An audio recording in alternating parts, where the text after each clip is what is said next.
देखो जी आ क्रैंकशाफ्ट हजे सिर्फ एरे उत्ते अही वेट ला के तेन चैक किया कि आ किन्ना एर चो वेट निकलेगा। आ हुण इस टाइम क्रैंक बैलेंस की हालत च आ गई है। अगे इस तरह ही चलती पई सी, अल्लाह चलान वाला चलदा रहिंदा, बगैर बैलेंस तो भी इंजन चलते हैं। लाजमी नहीं है कि 100% होंदे ते चलते, बगैर बैलेंस तो ही चलती आई और स्टैंडर्ड ते आई। लेकिन हुण इत्थे असीं निशान ला दिंदे आ देखो ना, इत्थों असीं निशान लाया है। इस जगह के उत्ते असी आ वेट आ वेट कितना है, असी आ वेट आ बैलेंस कितना होया आ देखो जी आ 44 ग्राम।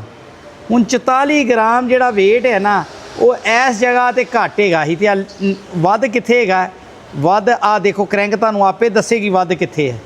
आ देखो क्रैंक दस्सिया ही, क्यों दसीए, ठीक है ना। देखो क्रैंक ने दस्सिया ना कित्थे वध है, एरे मुखालफ वध है जिथे वेट लाया सी, ठीक है ना। वही जगह थले गई है ना। हाँ जी। ये एस वेट आ जगह है, आ थले गई तो एरे उत्ते इस जगह ते इत्थे 44 ग्राम एरा वजन ज़्यादा है।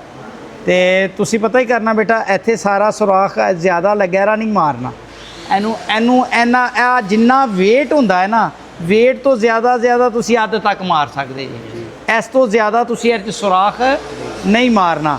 और वेट की इधर वो साइडा तो भी छड्डीदा है, नहीं तो वेट दे डैमेज होने का भी डर होंदा। अध तो थले सुराख नहीं जाना चाहिए।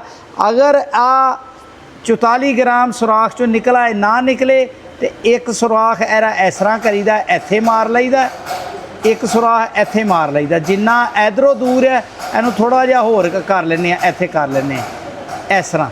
यानी कि अगर एर चो 20 ग्राम निकलना है ना, ठीक है, 10 ग्राम इतों कढ़ लो, 10 ग्राम इतों कढ़ लो, सेंटर पॉइंट यो ही आ गया। तो तू 44 इनू 40 कढ़ना, 40 कढ़ के तो दोबारा चेक कराना मैनू, ठीक है ना। चलो करो। नदीम साहब जिहड़ा बलंसर है किहड़ी कंपनी दा, इहदे बारे आ बलंसर जिहड़ा है ना बरको दा है, ये बड़ा अमेरिकन है, ये बड़ा कीमती पुर्जा, बड़ा कीमती पुर्जा है। आ जिहड़ी मशीन है ना आ बरको दी, एरा ही बलंसर है। सही, मैं देखन डया सी मोर लगी। हाँ जी, मैं शायद नदीम नहीं आ अमेरिकन कंपनी है, उन्होंने ही बनया भाजी। बड़ा एक्यूरेट पुर्जा ते लाखा रुपए का पुर्जा है। अल्लाह ने आ देखो ना 20 तक बैलेंस हुई है। सही, आ इन्ना एक्यूरेट होंदा है कि एरे उत्ते 5 ग्राम का भी फर्क दसदा। सही। नदीम साहब ये उत्ते अगे ना राड रखिया तो बड़ी स्पीड ना एक वो राड इस तरह घुमा के देखीदा ना कि एरी अलाइनमेंट सीधी हो गई है। अगर अलाइनमेंट सीधी ना हो तो क्रैंक जब चलाई दी हो फिर अगे पीछे शिफ्ट। सही सही, ठीक है।